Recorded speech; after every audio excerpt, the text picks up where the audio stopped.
Thanks for clicking on Wayne.com to talk Inside the Zone with Blake Sebring, where we are discussing the Komets here as the season is set to roll around, the regular season, I should say, Friday as they travel down to Indy, then Indy coming back on Saturday. 3 preseason games in the books. The exhibition season is over. Blake, what is your impression, first off, of this Komets team as we head towards the 2014-2015 season? You kind of get the feeling they're a little bit ahead of where they were last year at this time. Because I saw some line progressions and some defensive pairings that were a little more solid. Drew Daniels, Cody Saul.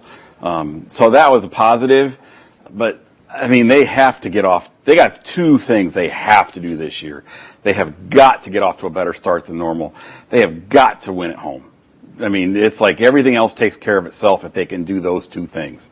They have got to do well at home right from the beginning, and they need to get off to a better start. And talking with these guys in media, that's one thing they think they addressed in terms of personnel. They made their final cuts today. Matthew Mayoni, Alex Hudson, Brett Beebe, all gone. So when you take a look at this roster, you got 2 guys starting on the 21-day IR in Matthew Krug and also Christian Ouellet. How does this roster shape up to you in compared to years past? I think it's a little deeper. And I think I know they had a plan. I mean, they had a strict game plan with how they wanted to put the roster together. Instead of just trying to sign the 11 best forwards that are out there, they tried to put together a team, and they tried to put together a third line and look at it that way. They went to try to maybe increase the speed just a little bit, and they wanted to get bigger, and they wanted to get a little meaner, and I think they did that. You mentioned earlier just what they were trying to do in the offseason was build a team. That was something maybe we didn't see at the beginning of last year. It was very disjointed. The deals around Christmas, guys you thought were going to be stars. They couldn't hold a 1-goal lead because nobody wanted to play defense. You know, none of the forwards wanted to get back across the red line. I mean, they were all looking for their stats and to move up. I mean, it was kind of obvious, too. You know, talking to Gary, he said it wasn't necessarily a lack of leadership last year. He used the phrase leadership vacuum at Media Day. Do you feel like they've addressed that in the locker room, and the locker room at the beginning of this season is better than where it was at the beginning of last season? Oh, yeah, much better. For one thing, Schrock is the established captain, and you look at the job he did in the second half last year. He did a great job. He was on top of things. There was a lot more accountability. I think they're going to start from there this year. Plus, you bring back guys like Mbach and Sidlowski, very motivating guys. I mean, Mbach will say anything to anybody. He doesn't care. If it needs said, he will say it. And there's guys like Paul Crowder again, is another guy who's worn a letter and other teams and things like that. So, yeah, it's pretty good that way. Gary Graham, we saw the evolution of a young coach, I think, throughout the course of the season last year. He was a better coach at the end of the season than at the beginning of the season. I think he would tell you the exact same thing. Oh, yeah.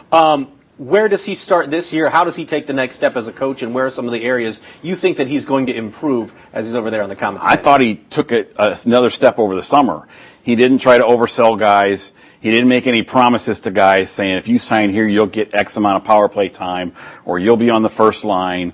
He didn't oversell. And then he didn't talk guys up that much when he was talking with the media. He didn't say, well, this guy's going to score 40 for us. You know, he didn't do some of that kind of things. He showed more maturity that way. I mean, he learned from his mistakes last year, that kind of thing. I was impressed with the way he handled the preseason stuff. He pushed guys. He didn't just, we're just going to go skate. You know, at the scrimmage at Canland that day, they were goofing off a little bit, and he cracked the whip, and they responded. It was interesting to see that and see him do some of that stuff that he maybe might not have done last year as a rookie coach. Maybe he let it slide a little bit. He didn't let it slide this time. And he was not pleased with the final preseason. No. Not necessarily the outcome, but the effort. Some of the things that I read in your article, not exactly happy with the way things ended. Given what you saw in the 3 preseason games, you saw a blowout win, you saw a close loss, you saw a blowout loss. What do you take away from those 3 games, or is there much to take away, given that the roster's obviously shifted and guys have different priorities, perhaps, in the exhibition season? Yeah, and there's 3 different speeds. There's scrimmage speed, there's exhibition game speed, and there's real season speed. And real season speed is 3 or 4 steps up from scrimmage speed. And I felt like the last game was a scrimmage speed game. Mm-hmm. And I think guys didn't want to get hurt.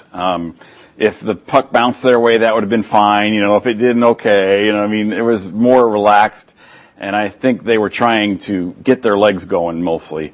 And I give Kalamazoo credit. They played very, very well. They had an easy game plan. They did really well. They took advantage of the opportunities, and boy, did they have opportunities.